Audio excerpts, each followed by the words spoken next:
important thing here is that all these bottles are kept label square up. Why is that important? Because then I know exactly where the sediment is accumulating on the opposite side of the label on the bottom. Right? So we handle it like a young baby. We don't want to disturb that sediment at all. It's been sitting in the wine cellar for 3 years in this case, because it's a young Cabernet. It's only 2015, it's a baby, but we're showing it as an example. So here we go. The first rule of thumb is we never, did I say never? I can't say never enough. We never stand up a bottle. Once you stand up a bottle, all of the sediment that's been residing on the bottom for the last three years starts to cascade through the wine, something called Brownian movement. And you end up with colloidal suspension. All the particles are sort of mixed up in the wine becomes instantly dirty. Whether you stand it up for 5 days or 5 weeks, it's never going to be as clean as this bottle that's been resting for 3 years. Now imagine if that was an older bottle, let's say a 71 Le Cancillon. There'll be 6 or 7 times the amount of sediment. And the handling of that bottle becomes more and more important because of all that sediment. So standing up that bottle is really, really the wrong thing to do. Now the unfortunate thing is the English, who've been claret lovers for centuries, have always stood up bottles. And to unlearn that from people it's been a chore that I've been spending 50 some years trying to educate.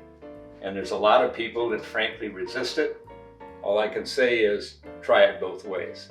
Take 2 identical bottles, stand up one, use the other with my method, look at it through a sharp light, and you'll immediately see the difference.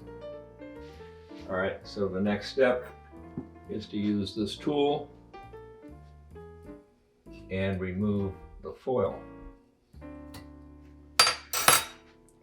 Why do we remove the foil? Because the foil in 95% of the cases is lead. And alcohol leaches the lead out, and it can go into the wine, and it ultimately, when you drink as much wine as I do, that's accumulating poisons in your body. And we take a corkscrew. This is a very simple one. You can use any number, whatever you like. For older bottles, I would use this because the cork would be likely to crumble. I use this one, which is a screw. You never want to use one that has filled it in the middle. That's called an auger. That's very easy to strip the cork and just leave a hole in the center. So you want to use one that it's hollow in the center. Okay. So at this point,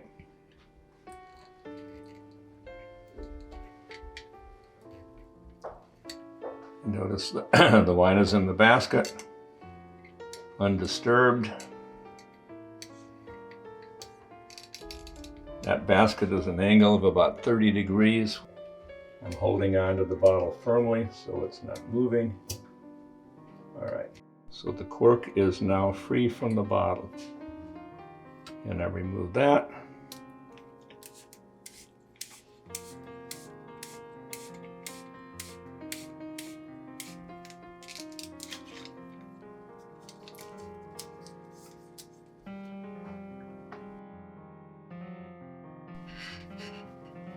Make sure there's nothing loose on the inside of the neck or the outside of the neck. All right, and now we are ready to go. You need a funnel. First of all, of course, you need a decanter. The decanter should be wide enough so that when the wine is in the decanter, it creates a large surface for the wine to receive oxygen.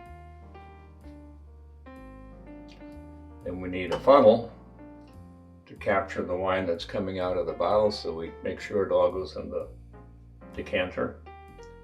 Then this is a steel mesh which will capture any loose piece of cork.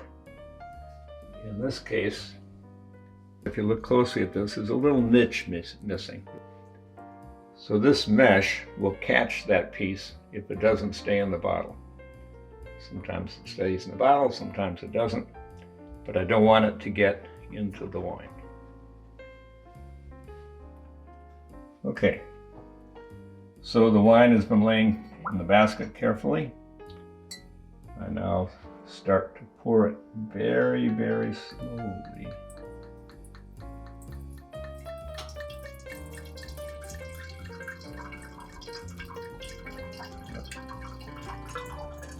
And I'm watching very carefully to see anything moving.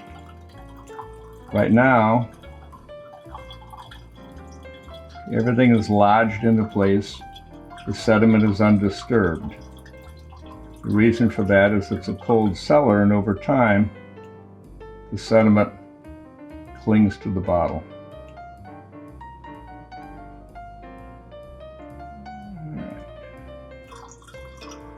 So at this point,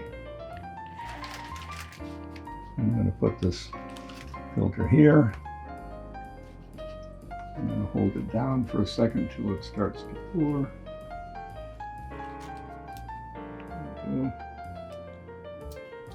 Now there's more in here. See it? So this is not a lot of dirt because most of it stuck to the side of the bottle. However, if this bottle was stood up, that wouldn't stick to the side of the bottle because as the bottle warmed, it would fall to the bottom and in the process dissipate and make the whole wine cloudy. Let's see how clear this wine is. It's almost like a ruby, isn't it? See how clear that is?